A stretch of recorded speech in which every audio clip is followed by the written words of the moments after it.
We are the 99%. It's the rallying cry of the Occupy Wall Street protesters. They say that a tiny majority controls America's wealth. So, how rich have the richest got? And how poor are the rest of us?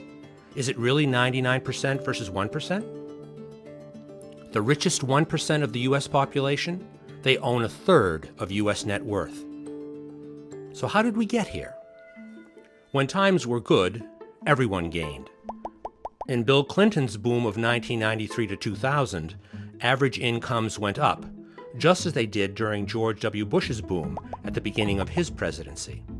But if you were rich, you gained even more. That's nearly half of all the growth in the Clinton boom years. Under George W. Bush, it was even more. And there are some really rich people in the U.S. today. In fact, there are now over 3.1 million millionaires. But these are not the richest of all. The U.S. has over 400 billionaires, more than any other country in the world. Who's at the top of that pile? These three have a combined net worth of $131 billion. That's just over the combined budget shortfall of every state in the U.S. for 2011. More than the cost of the global war on terror in 2010. But haven't the rich lost out as well as the poor in the economic crash? When the economy tanked, everyone suffered. In 2010, the average American earned $26,487, down over $2,000 in real terms on 2006. If you were poor, it's been an even bigger drop. The 24 million least wealthy households in America saw their average income go down by 10%. If you were super rich, it went down too. The 400 wealthiest American households lost around 4%, including inflation. That's down to an average of $270.5 million per household. So the richest lost 4%. The poorest lost 10%. Part of the reason average Americans have been hit so hard is where their wealth comes from. Before the crash, middle-class Americans had 65% of their wealth tied up in their house. But the richest 1% of the population kept most of their wealth in stocks and shares and business. So, when house prices went south, many Americans found their wealth disappearing too. Now, 1 in every 7 Americans lives below the poverty line. That's a record 46.2 million people. 1 in 6 Americans have no health insurance. That's 50 million people. Of every 17 Americans, at least one will be earning below the minimum wage of $7.25 per hour.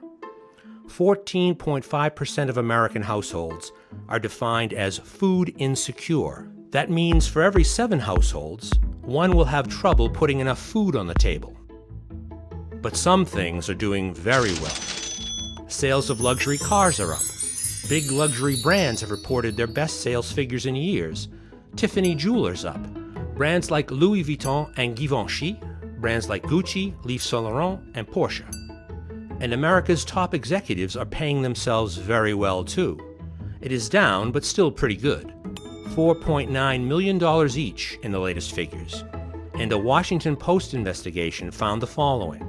Since the 1970s, median pay for executives at the nation's largest companies has more than quadrupled, even after adjusting for inflation, according to researchers. Over the same period, pay for a typical non-supervisory worker has dropped more than 10%. But don't the super rich pay taxes? They do. Just not quite so much as the rest of us. If you earn between $100,000 and $200,000, you will be paying up to 25% effective tax rate, and that's before payroll taxes kick in.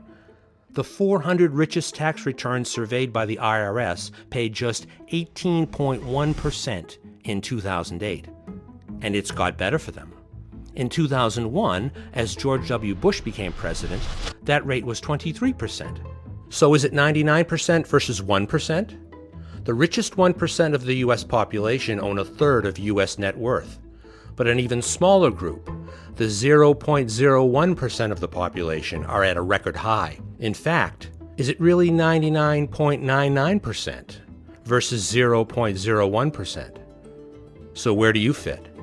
Are you one of the 99.99% or one of the 0.01%?